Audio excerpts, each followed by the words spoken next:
মহেশখালী থেকে যুক্ত হয়েছি আমি কাব্য সৌরভ। রয়েছি মহেশখালীর শাপলাপুরের কায়দাবাদ এলাকায় এবং আমার পেছনের দৃশ্য আপনারা দেখছেন। এখানে একটি করাতকল স্থাপন করা হচ্ছে এবং এই করাতকল স্থাপনের কাজ চলমান রয়েছে।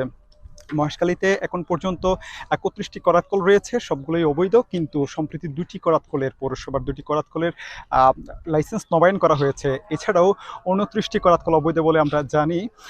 বনায়নের যে ধারা রয়েছে সেখানে উল্লেখ রয়েছে সংরক্ষিত বনের ১০ কিলোমিটার জায়গা জুড়ে কোনো ধরনের করাতকল স্থাপন করার এখতিয়ার নেই, কিন্তু মহেশখালীতে যে সমস্ত করাতকল রয়েছে সেখানে প্রায় ২৪টিরও বেশি করাতকল হচ্ছে বন বিভাগের কিংবা সংরক্ষিত বনের ২০০ মিটারের কাছাকাছি জায়গা জুড়ে।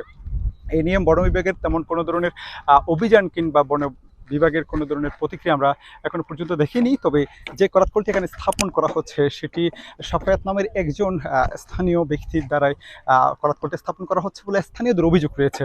কিন্তু এই করাতকলটির জন্য আসলে বন বিভাগকে একাধিকবার অভিযোগ করা হলেও তারা কোনো ধরনের ব্যবস্থা নেয়নি। আপনারা দেখছেন যে পিছনে এটির কাজ চলমান রয়েছে এবং বলা হচ্ছে গতকাল এখানে সোমবার এখানে মহেশখালী রেঞ্জ কর্মকর্তা এবং জেলা বন বিভাগের যে ডিএফও রয়েছেন, ডিস্ট্রিক্ট ফরেস্ট কর্মকর্তা, তিনি সহ এখানে অভিযান করেছেন। কিন্তু এই অভিযানের আগেই এখানে স্থাপিত যে করাত মেশিনটি রয়েছে সেটি সরিয়ে ফেলা হয়েছিল এবং গোপন সূত্রে এখানকার যে শেফায়েত তিনি খবর পেয়েছিলেন, তার পরিপ্রেক্ষিতে সেটি সরিয়ে ফেলা হয়েছিল।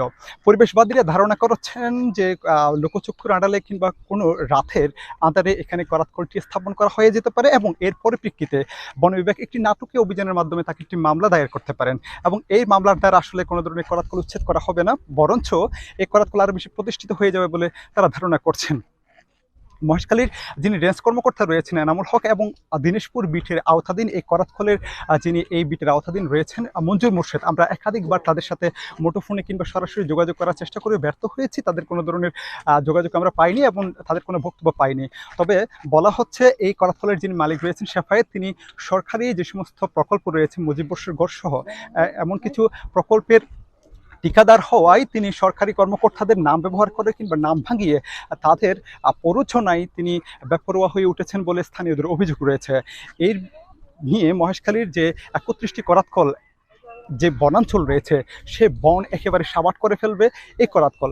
আরেকটি বিষয় স্পর্শকাতর যে বিষয়টি সেটা হচ্ছে এই করাতকলের পাশেই রয়েছে নদীপথ এবং এখানে মহেশখালীর শাপলাপুর সবচেয়ে বনাঞ্চল থেকে সরকারি গাছ বৃক্ষ নিধন করে এখানে সেটা ছেঁড়াই করার পর এই নদীপথে পাচার করা হতে পারে বলে স্থানীয়দের পক্ষ থেকে ধারণা করা হচ্ছে এবং এ নিয়ে পরিবেশবাদীরা উদ্বিগ্ন প্রকাশ করলেও বন বিভাগের পক্ষ থেকে এখনো পর্যন্ত কোনো ধরনের ব্যবস্থা নেওয়া হয়নি। আপনারা দেখছেন যে পিছনে এই করাতকলের কাছে কোনো চলমান রয়েছে।